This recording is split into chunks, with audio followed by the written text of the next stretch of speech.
Hello, everyone. Welcome back to another episode of the Icelandic Roots podcast. Today, we interviewed Kent Lárus Björnsson, who is a Western Icelander, born and raised in Gimli, Manitoba, but today resides in Reykjavik, where he works there locally at a school. But Kent is also a private tour consultant, guide, and driver, very creative and versatile in his work that he does as a guide and generally as a wealth of information on all things relating to Icelandic history, but also, of course, Western Icelandic history and how that all fits together. Kent has been a dual citizen since 2008. And, as Kent is such a world traveler, we also talk about trips that he's made to other interesting parts of the world. So I hope you enjoyed this episode, and stay tuned for more just like this. If we maybe wanted to start off with talking about you in Iceland currently, and maybe current things going on in Iceland, and maybe as it pertains to tourism. Should we start off like current or a little bit about my history?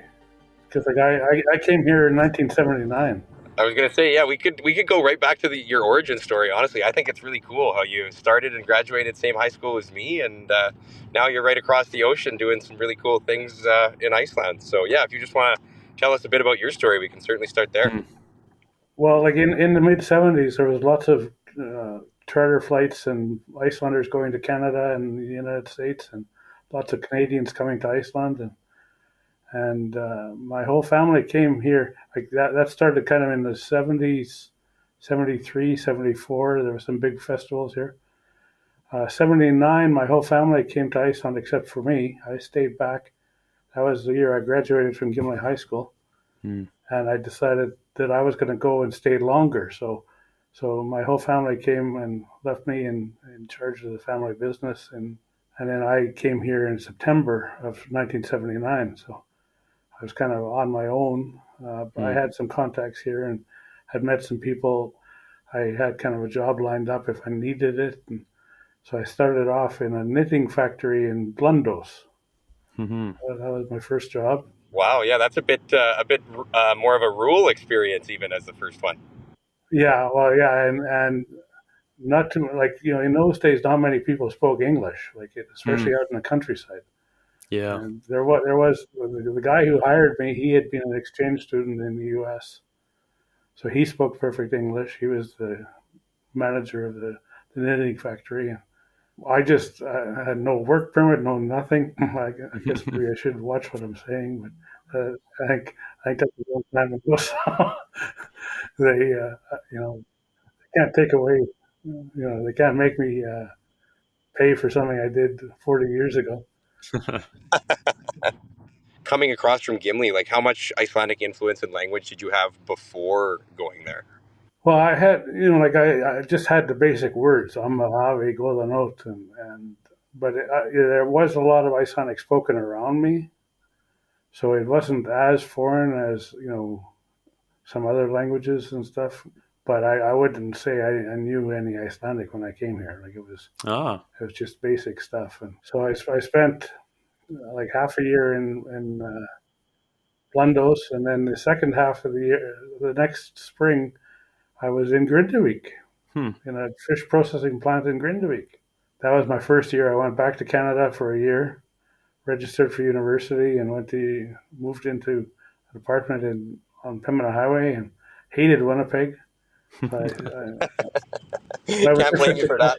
It was just such a culture shock going from small town in Manitoba, Fraserwood, or even Gimli, going to Blundos and Grindavik, and going to a big city like Winnipeg. So it was just kind of a culture shock. And so I said, I'm going back to Iceland. And my mother talked me into finishing my first year at the U of M. And then I came back and spent another year here in Iceland. And then I worked in a fish processing plant in Djúpivogur and on a fishing boat from Hub, in Hornafjörður. So I was a fisherman, or deckhand.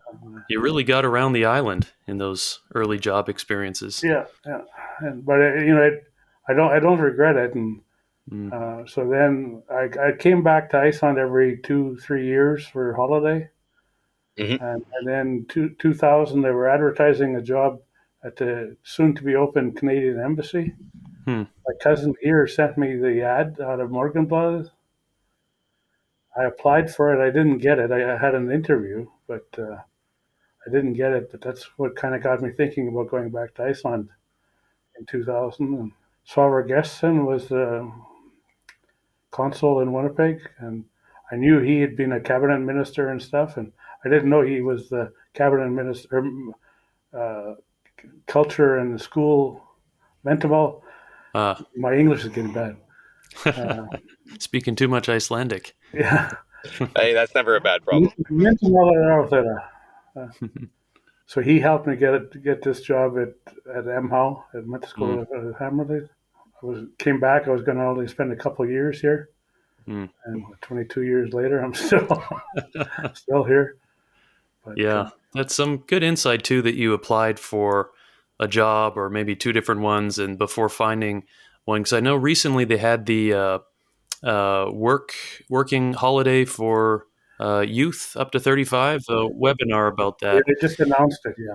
You know, it can sometimes seem overwhelming thinking about trying to get a job in a different country. And it's a good example that, you know, you may apply for one thing, not get that, but you got to keep trying and try to make connections like what you did. And Well, the good thing about the new one is that you don't really need it. See, technically, if you want to get a work permit and stuff, you have to do it from abroad. right. But with that youth one, you get a work permit and you can come here and work one place no problem, and you know, find something better or something else that you want to do, and you know, whereas the normal way for that it used to be is the work had to kind of hire you, and they could kind of hold you to the term sort of thing, you know. So it's a big change for the better. Yes, certainly.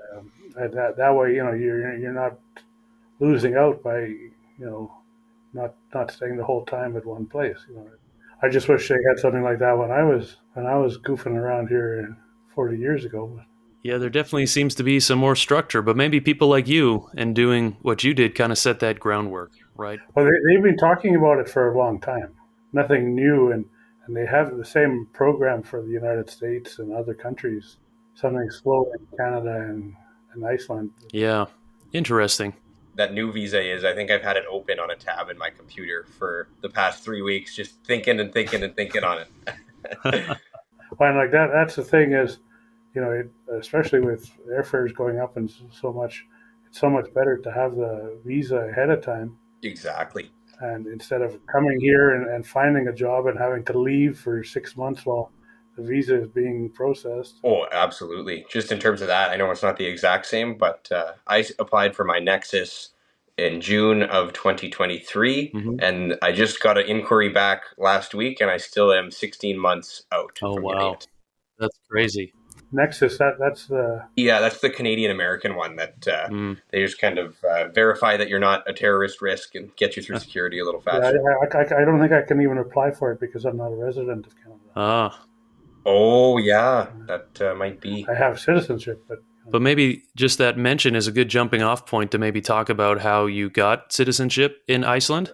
That was the thing is, like, even though I'm 100% of Icelandic descent, and I'm a lot more Icelandic than most Icelanders are, even because there's no mixture in my blood, sort of thing. I had to apply as a foreigner, a total non-European foreigner. So I could only get a 1-year work permit, and it took I don't know how many months. I actually came before I wasn't supposed to come before the work permit was issued, but they weren't quite as strict 20 years ago either. I came, and so I didn't get paid right away. I did get my work permit finally, and so I went through the process of 1-year work permit for 3 times. After 3 years, you could apply for permanent residency, kind of like the American green card sort of thing. So I applied for that, and basically you could continue on. I have lots of friends that just have the permanent residency because they didn't honor dual citizenship with Canada. Oh, at the time. That changed in 2008. Okay. And I wouldn't have given up my Canadian citizenship. Yeah, right. Because really the only thing I couldn't do was vote for parliament and vote for the president. Mm-hmm. I could vote for civic, for mayor, and I could vote for city councilors. I could vote for, I could do everything as an Icelander except vote for parliament and the president. interesting. So federal was kind of like the line drawn in the sand, so to speak. But then that law changed in 2008, so I could apply for dual citizenship or could apply for my Icelandic citizenship. It took over a year to get it, but it didn't really. I still had my permanent residence, so. Yeah. And the thing with permanent residence is you can't really leave. You can't decide to leave and go back to Canada for a couple of years Right. and keep your permanent residence unless my work sent me to Canada to study or to work. Okay.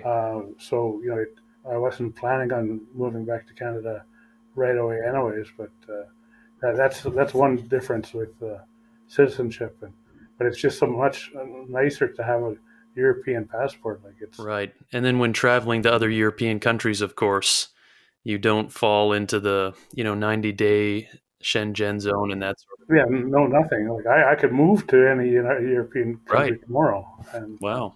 Yeah, that's cool. with the Icelandic passport. But then that's the same with Canadian passport in the United States. It's so much nicer to have a Canadian passport for entering. Yeah, I guess it just depends on the destination you're going as where you want to tell them you're from, right? Yeah, and what the lineup's like. Yeah, exactly. But then I need to have a valid Canadian passport to go to Canada. Oh, interesting. Right. It can't be expired. I can't use my Icelandic. Hmm. They could turn me around at the airport in Iceland. Interesting. So you've always got to make sure that's right up to date, otherwise Yeah, there'll be problems. traveling to Canada as a Canadian, like I can't travel there as an Icelander. Yeah. One time, because you don't get stamps in passports anymore. So one time I said I live in Iceland, and he says, "Well, do you have an Icelandic passport?" I said, "Yes." Can I use my Icelandic passport? Then I would have gotten a stamp in the passport. He says, "No, you're a Canadian. Use your Canadian passport." He didn't want none of that mixing. They're really strict with that now. Like I've heard of some people turn it around. Oh yeah, I know. Even myself, flying back from the Snorri trip, my mom's maiden name, the Goodbeardson, was marked as my middle name on the ticket board. And flying into Iceland, they were super lenient. They didn't care. They were like, yeah, good enough. Sure, it's a maiden name, last name ending in son, you're fine.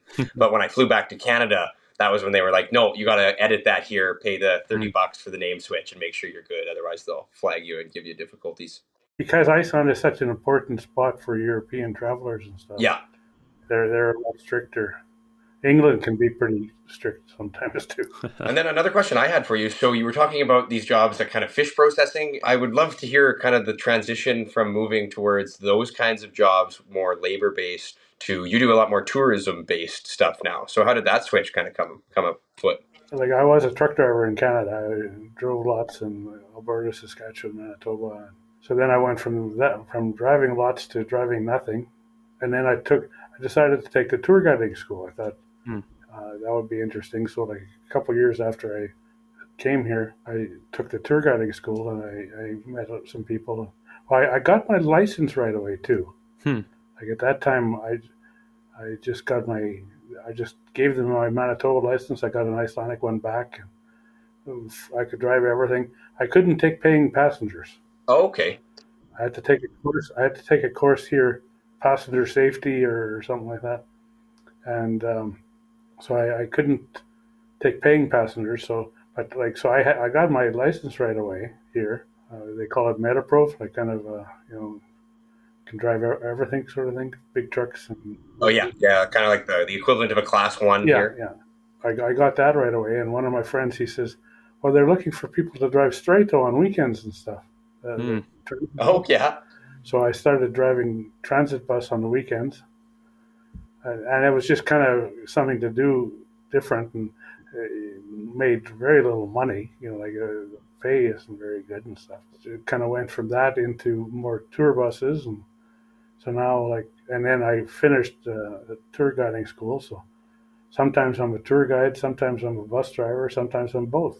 Depends on the vehicle, I guess. Depends on the size of the group and yeah. So Yeah, well, you were both for us when we were on the Snorri program 2 years ago, and so that was lots of fun. Yep. yeah, with the smaller groups, you can have up to 18 people on a bus sort of thing, be a driver guide, Mm. and kind of just develop that. And uh, some summers I've worked, like when I first started doing it, I worked lots all summer. Like I had no days off and went, I don't know how many times. I think the most I went 5 times around Iceland one summer. Wow, in one summer. Yeah, that's a couple trips around the ring road. But that was mainly just as a bus driver.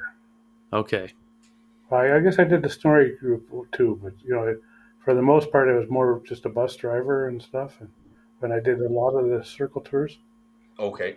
and now I'm kind of getting lazier, getting old and lazy. So I kind of gear towards smaller groups, families, Mm. and groups like the Snorris.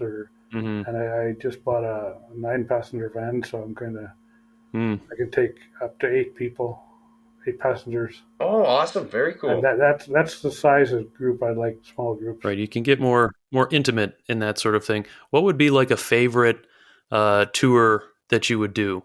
Do you like the Golden Circle, the touristy stuff, or would you like to go to other places? No, I kind of avoid the Golden Circle. That's probably wise.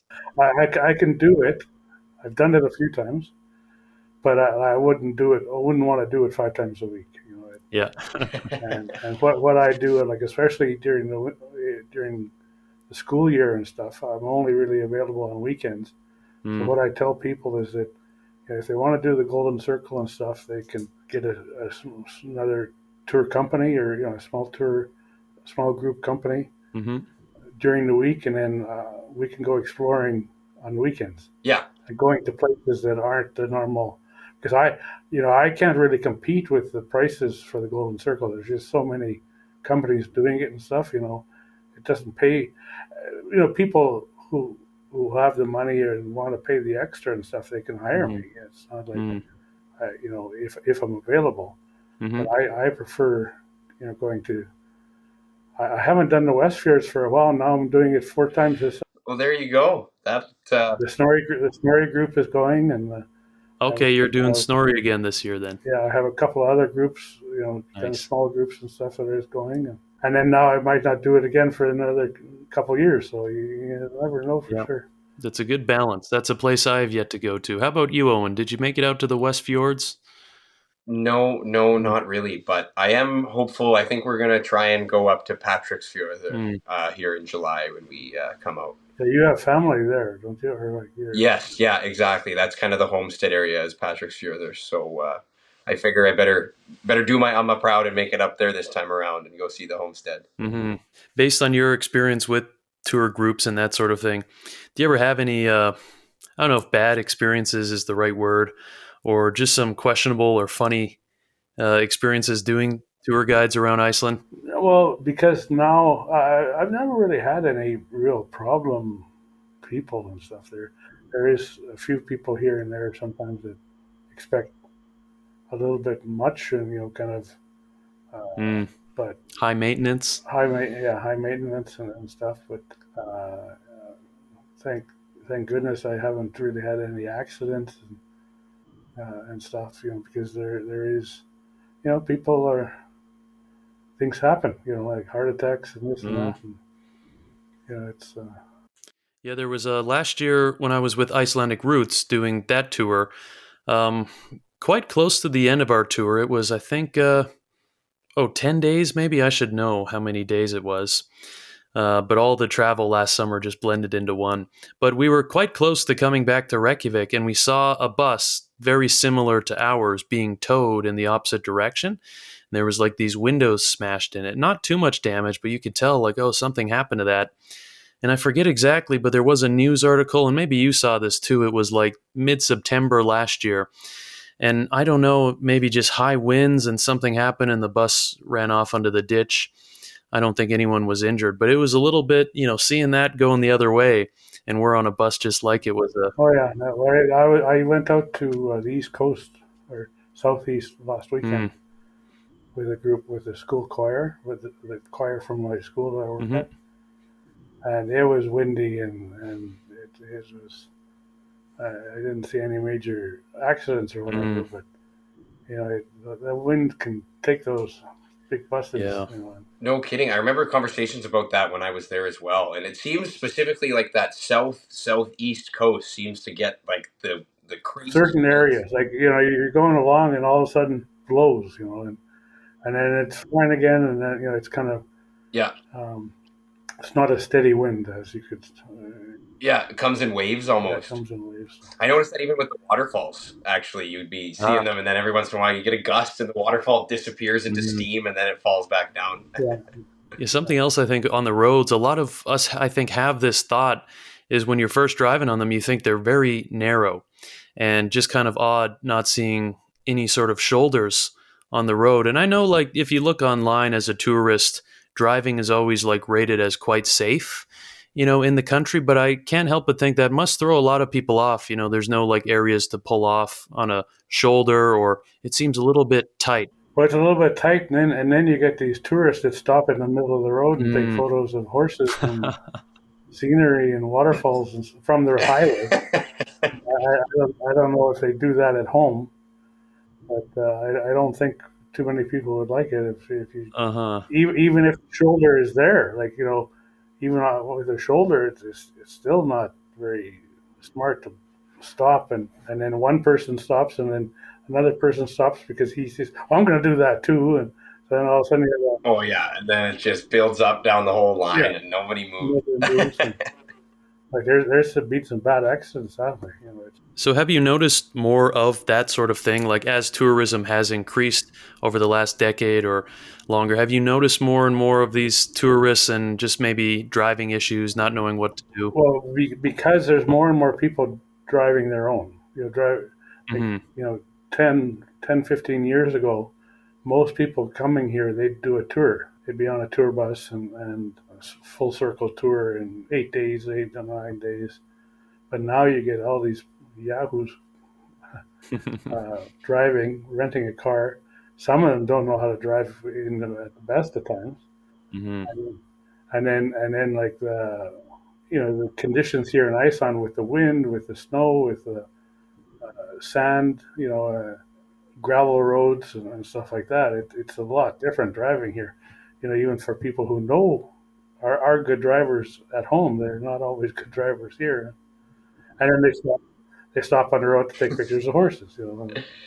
Yeah, no, exactly. There's something to be said about learning how to drive in that area, right? Like I know even same thing out in these Manitoba winters, like, every once in a while you can run into those drivers who it's like, oh, his car's stuck in the snow. You don't need to push it out. He just knows how to hit those ruts and guys and get it out. But that just comes from lived experience. And sometimes you just can't get that if you're from a totally different country. Well, you've never seen snow before, or you've never seen, Yeah, on the topic of increased tourism, do you notice anything with the volcanic eruptions, like throughout this past winter?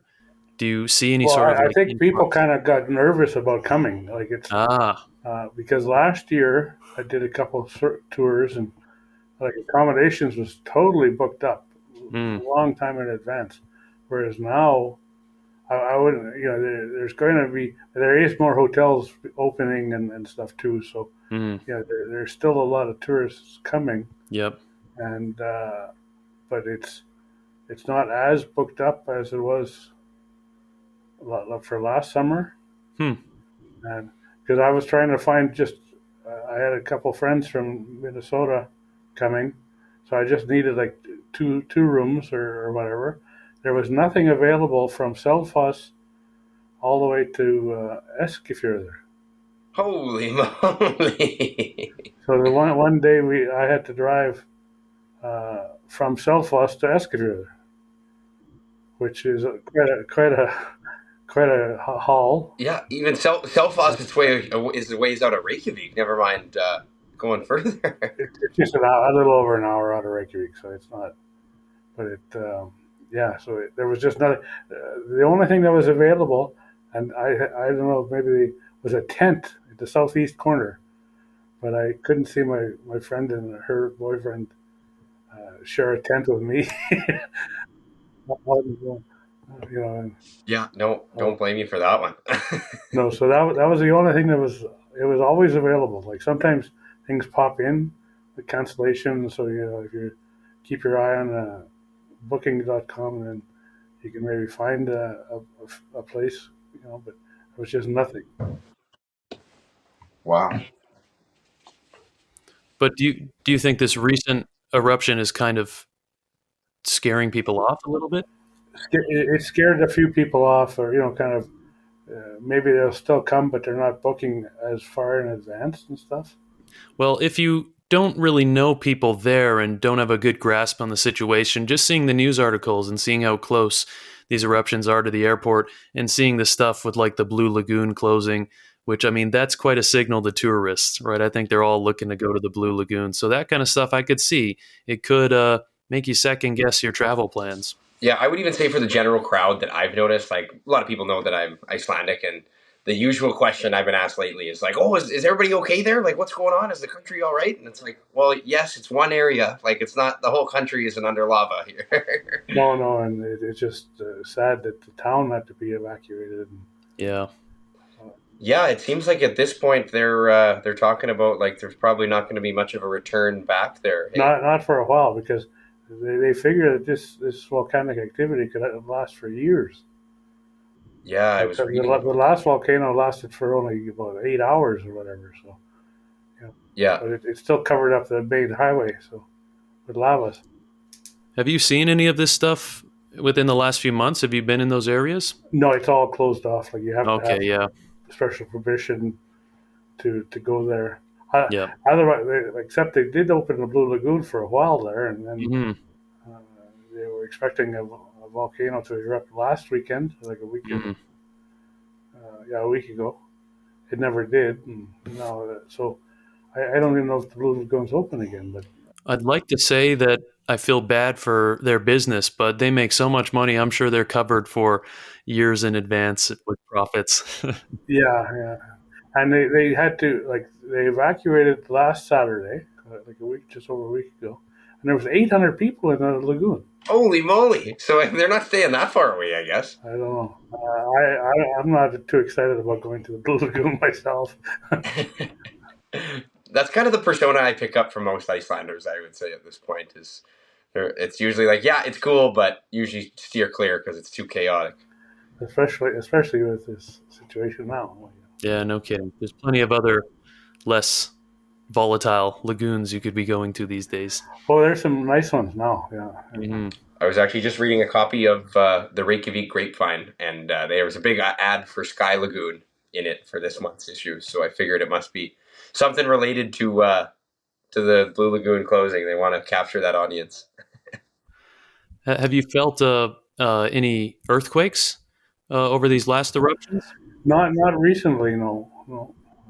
It's not shaking and stuff like it was when Grindavik was first shaking apart there. Yeah, I remember feeling them last year when I got there the beginning of the summer. There Yeah. was lots going on, lots of earthquakes in Reykjavik. So very interesting stuff. Do you have any other maybe tips, or if people are planning trips, tours, these sorts of things? Well, like there's so much online now, and like my biggest tip is, instead of jumping in a car and driving around the full circle in 6 days, to take an area. To take the west coast of Iceland and maybe the west fjords, or the north or the south. And if you're going to drive around the whole country in 6 days, you're not going to see anything except the highway. Which is still beautiful, but And there's so many people. Well, I have to do the full circle. No, you don't have to do the full circle. Like it's better Mhm.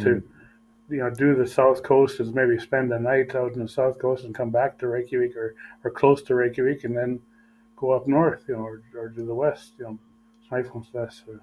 Everybody says, well, I'm only going to go there one time, and I I kind of don't think that's going to happen. Like if most people that I've talked to, even though they complain about it being expensive and stuff, well, I'm coming back. But there's Yeah, they sign up for it again and again, right? So That's this would probably be a good time as well, Kent, for yourself. If you wanted to drop any information about yourself, if anybody ever had tourist questions or was looking for a tour, if they wanted to get in contact with you. well. See, officially, Iceland is kind of complicated sometimes. Okay. I was trying to be all legal and stuff, and I decided, well, okay, I've got to operate it like a tour travel company.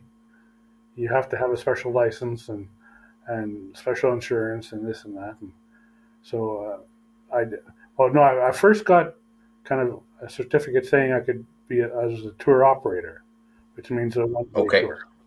Then I thought, well, I want to do a little bit longer tours, and like, I also do tours to North America, and I do tours to Cuba too. So, you know, Okay. but or I shouldn't say that. I've helped with tours, Hmm. but to do it to be a day tour operator, you're not supposed to book accommodations and stuff like that. So I kind of call myself kind of a consultant, a travel consultant Hmm. who has I have access to vehicles like my own included, and I can drive people around. I can suggest what hotels they stay at, and kind of recommend hotels and activities and stuff like that. But technically, I can't book it. Uh, I Gotcha. can uh, do I could be your tour guide or like kind of a guide and a driver, but Yeah. I can't book hotels. So that what I do now, because I was a travel agency for a while, for a couple of years, it just got so complicated, and I had to have a special bookkeeper. I had to have special insurance, and the insurance was pretty pretty much for just doing a couple tours a year. I mean, Yeah. if you're doing a couple tours a month, then it's worth it to have this insurance. But if you're only doing a couple tours over the summer and nothing in the fall and winter, then it was just kind of crazy. So I gave up my travel agency license, and then I went back to the tour operator license. Okay. So I class myself as kind of a tour consultant Hmm. and or a travel or tour operator, Hmm. like just driving and or guiding. If it's a Yeah. big group, I can get a big bus and have a drive. Hmm.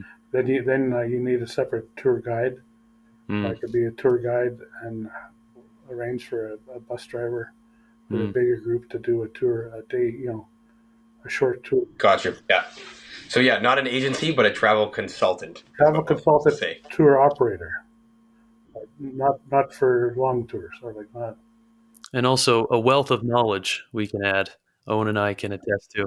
Well, yeah, Absolutely. like Icelandic Roots has lots of information and lots of people. I suggest to them to Hmm. join Icelandic Roots, even if it's just for a short term. Kind of Hmm. look up their ancestry and find out information about them, their ancestors, and how they're related to different people and stuff like that. So, well, see, yeah, and I have access to Icelandic uh, Book of the Icelanders too, Icelandic book. Right. But Hmm. Icelandic Roots is actually better for North Americans. Hmm. It doesn't have a lot of the Icelandic book doesn't have a lot of the information from North America, Hmm. and you can't even use it. I can look to see how I'm related to somebody else that's in the book, but I can't really use it for research and stuff like you can. Right. Like right now, and I had meant to do this before we logged on. Like I can not only check our relations, Kent, but I could look up how you and Owen are related. Yeah, And just my suspicion being from both from Gimli that you guys would be much closer than I am. not necessarily. Yeah, well, it's true. There's always some surprises, isn't there? Yeah. That's true. When did the genealogy understanding come to you? Like when you were younger and going to Iceland, did you have like family records that you knew Well, some my mother relations? was kind of into genealogy, and Mm, and we got to meet some of the cousins and stuff, but when I was younger, I wasn't really that interested in genealogy. I knew I was Icelandic, and Yeah. I knew I could find out how I was related to some of my cousins and stuff that I knew, but I wasn't really looking at Mm, other people or other. That wasn't until 20 years ago, sort of thing, when I came back again, sure. and things like Icelandic roots are starting up. I got my access to Book of the Icelanders right away, but I wasn't even related to my great grandparents Oh, because there's some gaps. it had none of the information. I had no relations whatsoever, Oh, wow. Because you were born in North America. and my parents were born in North America, and my Wow. grandparents were born in North America. So Yeah. I could find my great grandparents that were in Mm-hmm. Iceland or that were born in Mm, Iceland, but we weren't related. hmm. But then I took a course at the University of Iceland here, Mm-hmm. and my a classmate of mine, she works at for Book of the Icelanders, Mm, and I said, well, how do you? Well, just send me the information. I'll put it in for you. yeah. So one day I had no relatives, and now I'm related, like all four branches. Related to everybody. Yep. Now I'm related to everything. Yeah. And just like that, you're connected to the entire island again.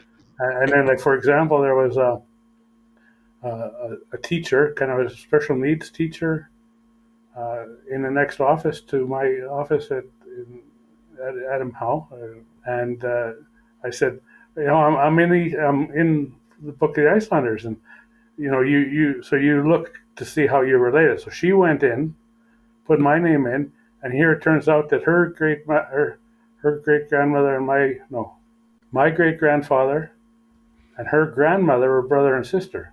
Oh, wow. Oh, come on, that's a close one. Yeah, and then it's not even that. It's even closer than that, because my great grandfather, he lived with my Amanave in Gimli, Wow. and that's the reason that my mother spoke such good Icelandic, was because you had to speak Icelandic with him. And then the cousin of mine here, her grandmother lived with them. Hmm. So I'm not saying you don't know your grandparents, but you don't maybe not living with them. Mm. Exactly. Yeah, the stories that you can uncover for something like Yeah, that. it's kind of that much closer. Yeah. Mm. So now we're close cousins. Because she's even more closely related than the cousins that I've known for 40 years. They kind of Wow. and but that's just the way it is. Like Yep. we didn't know. She knew that, or her grandmother said that some of her family went to North America, and they actually settled in Saskatchewan, most of them, Hmm. Oh, okay. in Watanabe, like in Okay. Yeah. Vineyard and stuff.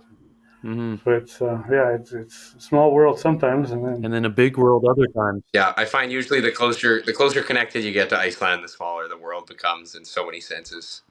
Yeah, Kent, it might be worthwhile. I mean, we could talk about genealogy stuff all the time, as these podcasts often happen to, but unless you have any other stories to add on that, it might be worthwhile to wrap this up. Just as you mentioned, small world. Owen and I think, are always impressed with how well traveled you are outside of Iceland. And maybe if there's any stories about recent trips, or I think you literally circumnavigated the globe not too long ago, right? well, I took a sabbatical last winter for 6 months, Mm. and how stupid was that to go to Manitoba in the wintertime? Like the coldest winter that they've had for years. I was going to say, and last winter was minus 55, I think, every day. Yeah, you should have came this winter. Much warmer. Yeah, like, it was just crazy. You couldn't even go outside. Hmm. So I was kind of, so that's why I went to Cuba a couple times. Hmm. But then I went to Cuba 3 times last winter, Hmm. and twice from Winnipeg and once from Iceland. Took a group of school teachers and stuff to Cuba, and yeah, for Easter, like a year ago. Okay. And but then before that, I went around the world. I was looking at going, like a cousin of mine who's from Edmonton, like, or yeah, his parents are from Gimli in Manitoba originally, but he lived in Edmonton. He's been after me for a long time to go to the Philippines to visit him. So I decided I was going to go, and I started looking at airfare and stuff, and I thought, well, why not just go around the world? So that's what I did. I went to Florida with my brother. He's the marathon guru, so he was running in the Miami Marathon, and then I kept going. I went from Miami to Istanbul, Turkey to Mumbai, India, Mumbai to I'm trying to remember now, Mumbai to Singapore, Singapore to the Philippines, Philippines to Taiwan, Taiwan to Korea, and then Korea back to Minneapolis and Winnipeg. Wow. And I did all that, and like I don't know if I was just lucky or whatever, but like I was very flexible, and I did that whole round the world, 35,000 kilometers, for $3,000 Canadian. Wow. That is incredible. And then I'm realizing I have to get back to Iceland because that was just getting me back to Winnipeg. And then I started looking at airfare to Iceland, and it was going to cost $1,600 for a one-way ticket to Iceland. More than half. Wow. What the heck? Oh gosh. And speaking of other luck, talk about the story of you getting into Istanbul. I remember tracking that one on Facebook. Well, yeah, like I left a couple days before that big earthquake, but everybody thought I was still in Istanbul. Oh. I was one of those as well. I remember because I saw that you had landed, and then they had said the big earthquake had happened. I was like, I think Ken just landed there the other day. But yeah, you had snuck out. I was only there for a couple of days, so thank goodness. And I don't think Istanbul was really affected at all. It was more east and stuff. Mm. Oh, fair enough. What was one surprising experience you had on that trip in all the many countries you visited? Something that you didn't expect? Well, I had a friend who set up. Did you guys see the flyover Iceland at all? Did you? Oh, yep. I had a friend from Taiwan who set that up. Like it's a Canadian company. Oh, I see. It's a Taiwanese company that sets it up, or kind of provides the equipment and stuff. And so I said, well, I'm going to come to Taiwan, and he was going to be there. And I said, how long should I stay? And he says, well, we'll do a tour of Taiwan. And so that's fine. And I kind of left it up to him, and he made arrangements for this tour, and it was a Disney tour. They were all the trains were. It was a comfortable train ride and stuff though. But we get on the train on this Disney tour train. Oh, really? And we went around the country, and it was just so weird being in a Disney with a Disney train car, and they kept feeding us, and we were always eating and stuff. But I was the only foreigner there. There was a lot of people from other places, and I was the only one that they had to speak English with. Because the Taiwanese, they speak like the Mandarin or the Chinese and stuff. So there was maybe some tourists from China, but mainly just tourists from, and it was kind of a more family thing. But it was still quite an experience, and I thought my friend would kind of translate a little bit more for me. It was all in Chinese, the Taiwanese, but it was still some beautiful scenery and stuff. And that's similar to when I went to a wedding in Ethiopia. Yes. And it was kind of a family thing, and I got a good deal there too. I was going to go he invited me to his wedding. It's a coworker of mine at the school, and I said, well, I couldn't go because I had a tour booked, and then the tour canceled on me. So I looked it up, and I went to Paris, Cairo, and Ethiopia, Addis Ababa, Well, I went kind of one way there, and then I stopped in Cairo on the way back, and stopped in Paris on the way back. So I had three trips in one, and it cost me just over $1,000 for the air. And I wouldn't have done it if it had cost me $5,000 or whatever. Uh-huh. So I went to this guy's wedding, and it was like a 5-day party, or kind of, and no real drinking and stuff. It was just all kinds of food and all. And we went to a big reception. It was probably about 250 people there in this big, reception hall. I was the tallest, the fattest, and the only white person there. Everybody else was black or kind of darker, and so I kind of stood out a little bit. But it was A Viking in foreign lands. I don't regret it, and then we had fun. They showed me around quite a bit, and coming back, I stayed in Cairo, and that was just before there was some massive riots and stuff in Cairo. And I rented a houseboat, or rented a room on a houseboat on the Nile. Oh, cool. And that was awesome, and right downtown. And so I kind of, stayed away from the riots and stuff. But and then I spent a couple of days in Paris on the way back too. So quite a well-rounded trip. And there's lots of deals to be had out there in the world if you're flexible and willing to. Yeah, well, but things aren't very flexible now. I was looking, because now WestJet's going to be flying, and Air Canada is going to be flying. So I thought that there'd be maybe some deals, but I was looking at going back to Gimli or Winnipeg for a festival, and it's going to cost $1,500 or something return. And it's for all trip. Yeah, I don't know how I lucked out, but I got the first return flight from Reykjavik WestJet to Calgary on their new flight.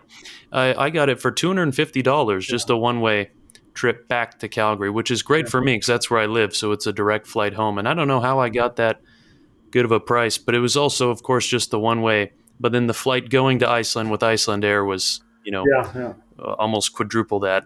So. Yeah, I was going to say I booked mine about a year out. I booked it last August for this coming July, and it was $1,000 round trip. The Icelandair, or with Icelandair through Toronto. Yeah, I figured I was nostalgic for the Icelandair. I wanted to go back on what felt good, like home. When are you coming back, Jack? April 22nd to May 16th. So in just over a month here now. Awesome. But I feel like this is probably a pretty good spot to tie a bow on it, folks. Kent, thank you so much for being flexible with us today. And I know it's a little bit later there in Iceland now, but thanks again for just... And that's going to wrap up this episode of the podcast. For some reason, our recording kind of cut short there. But for the next couple of minutes, Owen and I just kind of rambled on a little bit about daylight savings time. And as we had just gone through the time change before recording this with Kent, of course, was in Iceland when we recorded this episode. So Iceland is one of those smart places in the world that doesn't do daylight savings time or has to deal with any sort of time changes. So anyways, I hope you all found this podcast episode insightful. We had a little bit of a break starting in 2024, a break of recording podcast episodes, but we have a lot more interviews lined up with interesting Western Icelanders such as Kent, but then also lots of other people relating to all things Iceland. So thank you for tuning in. Be sure to check out the Icelandic Roots website. And if you are not familiar with the genealogy database, as we referenced here in the podcast, if you're of Icelandic ancestry, that is the number one resource that you need to have access to. If you are not of Icelandic ancestry, just interested in the culture and all of these cool bits and pieces, the tourism, the history, everything, the nature, all of the Icelandic stuff. We got so many resources on the Icelandic Roots website. Articles on different aspects of Icelandic history, and modern-day Iceland that you cannot find anywhere else. Icelandic Roots is really the number one repository for these different things. So check out the website, do become a member if you're interested, and of course, subscribe to the podcast and stay tuned for more interviews. Sjáumst, takk fyrir.